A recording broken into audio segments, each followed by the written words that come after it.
Welcome to the Social Podcast, where no discussion or debate is off limits. Welcome to the Social, everybody. Nice to see everybody's smiling faces, great colors. We have two wonderful ladies joining us today. First, we have host of the Social's digital series, Mom Life Crisis, Kate McKenna, joining us. Hey, Kate. All right, and beside her is journalist and speaker, Farah Nasser. Good to see you ladies here. We've got a lot of juicy hot topics to dive into. One that everybody's talking, of course, talking about. We're hearing more harrowing stories from the plane crash at Pearson Airport. Although there were no fatalities, at least 18 people were hurt.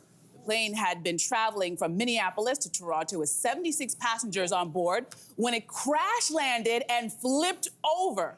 And passengers said they were hanging upside down like bats. Sounds absolutely terrifying. So what's your reaction to this story? Do you feel more hesitant to fly now? Yeah. Okay, audience, Farah, what do you think? I just can't get over those visuals. Like, you just, I've looked at them so many times, and it's like, it's mind-boggling. I know that there's statistics, and logically it is safer to fly, but I have to ask, we live in a society right now where where every organization is trying to do more with less, right? And we've seen that in the customer service side of the travel industry, right? Flying is a very different thing than it was maybe 20 years ago. And I have to wonder if that's seeping into the safety side. I mean, I don't know, I have no proof of this, but when we're looking at how industries are changing and evolving and trying to make more money and that kind of thing, you have to wonder that. You know what, and that's a very good point. I want to point out a couple things that just food for thought here, okay? Because January 20th of this year, the FAA director was fired. This has all happened since Donald Trump has become president and back in the White House, by the way. And then the very next day, air traffic controller hiring was frozen. The day after that, Aviation Safety Advisory Committee disbanded. And then a week after that, the buyout retirement sent for all existing employees. And then, of course, the following day, that was when the first big crash, and that one happened in DC. I'm not saying they're all correlated. I'm just giving you a little food for thought, something to think about, because I feel like every day we're hearing about a different incident, and it is nerve-wracking. I'm not a nervous flyer. But if I can't imagine if you are a nervous flyer, how you're feeling right now. But you're a nervous flyer, Kate. Kate, let's make you feel better. We all know, I know it's hard to get those images out of your head, but we do know that you have a greater risk of dying in a car crash than you do in an airplane flight. In fact, the difference is so big that they can't even calculate the risks in a plane because it would be so minuscule. I calculated it for you. 1 in 93, in a car crash. In a flight, you have a 0.00065% of dying in an airplane crash. You have higher odds of dying by falling coconuts, death by cow, and death by taking a selfie. So, like, this is true. The selfie one's probably on the rise, to be honest. Yeah. The thing is, that would all help me if fear were logical. Right. So true. Fear's not logical. And it started, I was in grade 10 when 9/11 happened, and I hadn't really flown much before then. And I remember just being glued to the television. And the images, you talked about images, coming through the TV screen. And now it's social media, right? And there's this term that I use sometimes when I'm coaching people on presentation development called pictorial superiority. And that essentially means that you remember images more than you remember words. So I can hear Jess telling me all these words all day, but when I'm on a plane, I'm telling you, if someone's in the washroom a little too long, if there's turbulence, I can't breathe, I can't speak, I have to get my husband to take care of my kids. Like, it is terrible. And the other thing, you mentioned cutting corners. If you listen to some former employees at Boeing, and if you read too deeply into what's going on there, it does give you a bit of cause for concern. Which you have, I'm assuming. I deep dive. Okay. But one former senior manager at Boeing, he got on a plane, he looked at the safety card, realized it was a MAX, and got off. Because he said the safety of these planes, the Boeing MAX, is something I can no longer vouch for. Wow. So all these things do make me very concerned. No one died in this flight, and Washington Post just released an article that we heard about backstage. The fact that none of those chairs came out of their screwing ins, that every single seatbelt worked, they all stayed attached. It's actually a win. Go to Silver Lining. Here's the deal. The weather, weather. This was weather related. 1947, I'd be like, you're right. Great job. We're sending people to the moon, so I'm like, Come on. should we be Go ahead. No. Well, a Times investigation found that in 2023, close calls involving commercial airlines happened on average multiple times per week. You guys are so these are the things we're just not hearing about. Does anyone eat eggs here? Do you eat eggs? Yes. Do you know what? I love chicken eggs so much. Do you know what they are? Do you ever think about it? No, you don't, because you never eat an egg again. Stop looking at those terrifying airplane things. Just get on the plane. You know, this reminds me of a story I covered 20 years ago, and it brought it to my mind. It was an Air France crash here in Toronto, where the plane. Do you guys remember that one? You guys remember? It went into a ditch. It was 2005. Oh, we have video of it. Take a look. Wow. This is from the highway camera, and no one died. There were several injuries. Not everyone was injured, but I remember covering this and then interviewing people on like the 5th anniversary. And then probably more than that. And one thing that struck me was that the people on this flight, even though they were mildly injured or not injured, they were like, we're not flying again. Like they wouldn't fly. Get it. They refused. They're like, I get it. We have this thing where we've been told for years that airline travel is safe. And when you know, like you don't see it as a risk, right? No. And so then when something like this happens, it completely shifts your perception of everything else too. Well, because you feel safe. so out of control when you're up there. That's the thing. Totally, I know that absolutely. driving a car is safer, but I feel like at least I'm in control. It's less safe, you mean? It's less safe to drive a car. Excuse me, yes, but I'm in control. But I'm in control when I'm driving. There is something about losing control when I'm up in the air that I just can't handle. Listen, well, we want to thank the flight crew that, landed everybody. Absolutely. Safely, super important. They deserve such a big applause. Yes. All right, we're going to move on now. Let me ask you this weird question. Do you judge someone based on the font that they choose? A writer did a deep dive on typography and the popularity of certain fonts over the years, like Arial in the 90s and Calibri. Is it Calibri today? Okay, I feel like you're somebody who would have a strong feeling on fonts. She's raring to go. at the bed. She's Okay, raring to what's go. your waiting a opinion long here? time for this. This happened, and Go I ahead. heard some people cheering in outside when Derek was prepping you. So, to my fellow font enthusiasts, I feel seen and I welcome you to this stage. Hey, I think there is a time to experiment. Like, I think we all remember being 16 and we're like, oh my God, I want my personality to stand out. So I'm not going to use like the classic sans Times New Roman. Andrea's falling asleep right now. She's I'm not going to use like a nice sans serif like Helvetica. I'm going to use like Garamond. I'm going to be like crazy and do something really nuts. If I could go back and tell my younger self, because yes, I did that, not to do it, I would. Like fonts, there's a time and a place for font. I think if you're writing an essay, you always choose Times New Roman. If you're writing a screenplay, you always use Courier. If you're not writing a screenplay, never use Courier. And if you're using Papyrus or Comic Sans, then it should only be in a meme that you're using to make fun of fonts. I have not spent 1 second of my life, not 1 second, Jess, thinking about fonts. Listen, planes are falling out of the sky. This cannot be what we are this passionate about. I will say this much. I enjoy that you really care about that. And I've reached a stage in my life where I've never really cared, like you, Farah, about what font it is, but I've come to a stage in my life where I care what size that font is. Oh, that's a good point. That's a great point. I don't know. Shampoo bottles, anything medical, everything. The only thing that comes in a proper font are my bills. I never have to squint. I can always read it very clearly. And I feel like everything's just getting smaller and smaller. Oh my God. Which is a sign that I'm getting older. That's a really good point. Yeah. See, I feel like I don't generally care except if it's one particular font. Anything written in Comic Sans MS looks like it's meant for primary children. I need examples. I don't even know what that I'll is. show you. Imagine the social logo in Comic Sans MS. You would think it's a children's Great show. illustration. You know what I'm saying? That's actually a good- For you guys not to watch the show in font? It's so juvenile. You would think it was a kid show. Like, imagine if you had a resume in that font. Oh, you'd if I never. were hiring someone and they did that, I don't. You know, wouldn't be I don't interviewed. care what like if my resume is in Windings, but I'm still getting a paycheck, I really don't care. But Like, you wouldn't even get the interview. Use that. Okay, Yeah, but there's no way. I care about the content. That's what I care Exactly. about. Which is why you use a classic font, because you want the words to speak for themselves. You do not want the font to distract from what you're saying. Tell them, I'm going to Jess. say Tell them, Jess. the most distracting thing is when I can't see it because it's too small. A soccer mom on Instagram is facing backlash after she mailed a list of healthy snacks parents might want to bring to practice. So foods, she says, have the least toxicity possible. So is this overstepping? What do we think? Yeah? I feel like this is top tier know-it-all behavior. And if she had a friend, this person would explain to her, you know, there's nothing wrong with being... I'm just saying, she can't.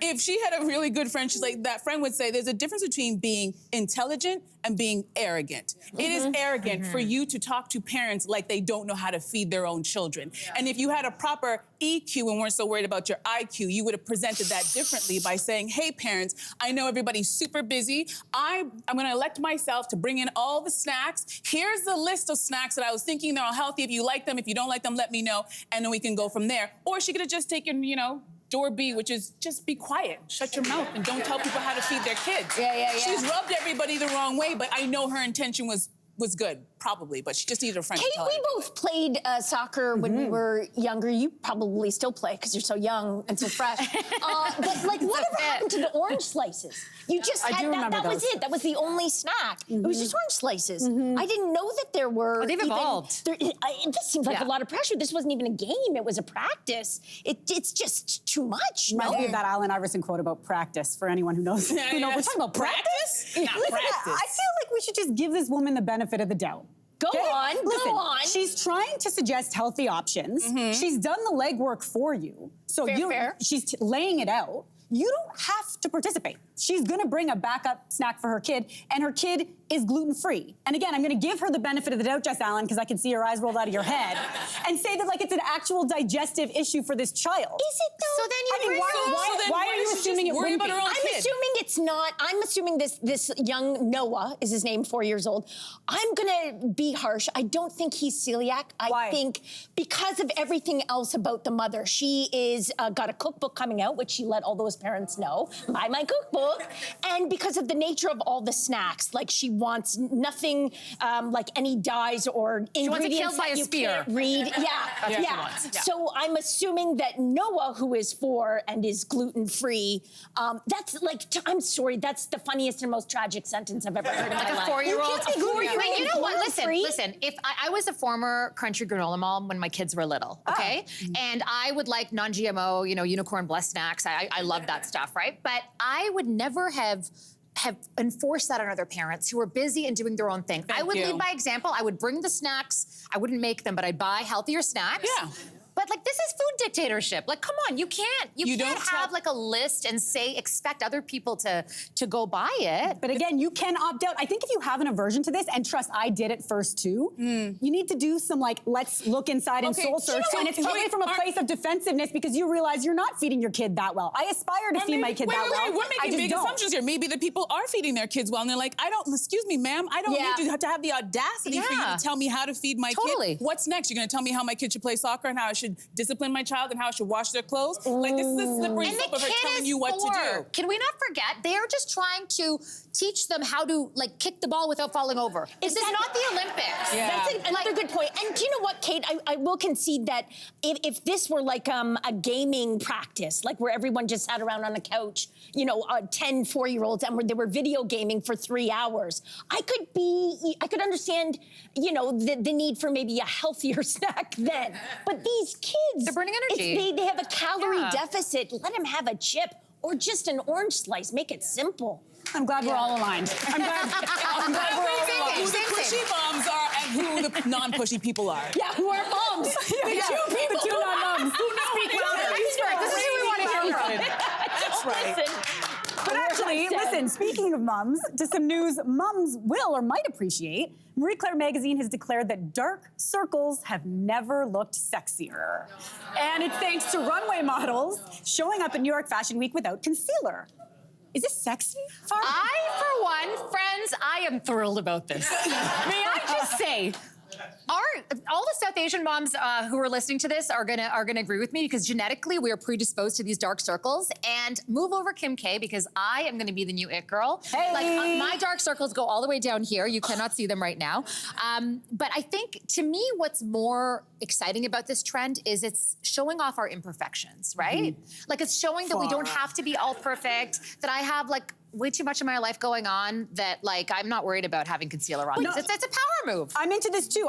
There's a line. Today's modern woman has more important things to worry about than disguising how she feels with hastily placed concealer. We do nobody any favors when we only present glossy versions of ourselves. So I'm with you. Guys, but do you think this is a fad that's gonna stick? I mean, the models with the dark circles under their eyes are beautiful 19-year-old waifs. They would look beautiful with spaghetti hanging from their teeth. Do you know what I mean? Like, if we all came out with our dark circles, like, it would be like, oh my God, you're so fashion forward. Doesn't it also feel like someone's playing a joke on us? I feel like every once in a while, the fashion and the beauty industry comes out with a trend that I feel like they're like, let's see if they'll fall for it. And it's like, this feels like this. No offense to the people who have dark circles. We all have dark circles. We've all had a rough night. As you get older, you know, those dark circles get a little bit darker. But I feel like, what's next? It's gonna be fashionable to have booger in your nose and dry, cracked lips, everybody. It's like Zoolander Dara Lee, do you remember? It looks like this is ridiculous. Put on your concealer. Makeup has improved greatly. Like, you'll be fine. Just put on the concealer. I'm too busy conquering the world. I don't need concealer. Selena Gomez and Benny Blanco sat down with Interview Magazine to chat about collaborating on a new album. And Benny admitted that he's so scared that Selena is gonna wake up and change her mind about marrying him. I hope those are her feet on his face. So could this be a good thing in a relationship? This is a great question for you, because everybody here is in a long-term one. Listen, I think the fear, if it's consistent and one way, it's a problem. But if it's mutual and occasional, that's a good thing. So, for instance, I know both, right? Like, I was in a relationship with someone and I worshipped him. But the problem was he didn't worship me back. It was super one way, and I tried to contort myself into being the person that I thought he wanted and lost myself in the process. And I'm so embarrassed and sad for that little Kate, because I wasn't me. Fast forward, I've now been with my husband for 14 years, and we had a really hard time postpartum, like truthfully, and I don't think that's a rarity. So many couples do. And I remember we had a really rough few years, and I said to him through tears, I was like, I can't do this for another year. And I wasn't just talking about my marriage, that was part of it. I was talking about all of it, how I felt, how I was parenting, etc. And in that moment, both of us were so scared of losing what we had that propelled us to work in our relationship and implement some things, some therapy. You know, I joined a soccer league for me, you know, blocking out calendar nights for me. So the fear of losing us propelled us, and now our relationship is better than it's ever been. Okay, that's a good story. Really nice, Kate. I think, so you're saying it should be two ways, and I also think it needs to be a dash. Like, I think it's like a little dash of like chili and hot chocolate. Like, you can't have too much. It can't be paralyzing. It has to be motivating. Too much fear, sorry, yes. It needs to be more motivating, right? And I get what you're saying. I was in the opposite relationship where the person kind of manipulated me in terms of like being like, I'm so worried you're gonna leave. And it was and it was suffocating, right? Right, that's a good point. It ended my relationship because I was like, I can't do this. I can't feel this guilt all the time. You know, and I think my husband and I have been together for 17 years, and I think there's that little bit of healthy fear, that little dash of fear. And I always think about it like too, if we weren't just a little bit nervous walking down those stairs and sitting here, that would make me afraid. Like, I think that little bit of fear sometimes is very, very healthy. And sometimes I love what you both have said, because I think it matters what the fear is about, not just losing your partner, but what you think might cause the loss, if that makes sense. So I sometimes fear that I am becoming less and less interesting. I know that's hard to believe after I just spoke about fonts. Shocking. Honey, what's for dinner? Let me tell you something. But Simon's a little younger than me, and he's a voracious reader and movie watcher. And lately, I just find like I can't watch anything with subtitles. I can't even read on the GO train now. I'm just distracted and have a funny attention span. And I worry, like, geez, I'm becoming less interesting. But I think that's a good fear to have. Like, that might, you know, go, oh, what's the worst outcome? Oh my God, I become more interesting. You know what I mean? It pushes you, right? It pushes you. You know what? I just want to read, listen, we're all chewing the fat about this, and it's very interesting, and I love what everybody has said, but I want to read a little bit more of what he said in this interview. This is what Benny said in that, holding her isn't close enough. I want to be inside of her whole body. I get that. Now, while all of these sentiments are very sweet, this for me is a red flag with the sirens going. I feel like You kind wanna of felt be that way in the inside. beginning. I'm with you, Amanda. sorry, I don't want Really? anybody to love me like this. This is the type But of it's the situation start. where it sounds nice in the beginning, and somebody told me this a long time ago. They're like, what they love you for in the beginning is usually what they end up hating you for in the end. And I think it takes a very secure person to date a very rich and famous and gorgeous woman. And what I'm hearing, this is the way I'm interpreting it from my dating life, is that we have a guy who's aware of who she is, and he's not feeling sure on his feet like he can keep her interested for the rest of their lives because they're getting married. And to me, when I hear this comment and him wanting to crawl inside of her, kind of like a baby wanting to go back in the womb, I'm sorry, this is not romance to me. It feels like a guy who's really worried that he can't keep up and that she'll find somebody better. I'm just saying. Subscribe to The Social Podcast so you don't miss a fiery debate. Until next time, socialites.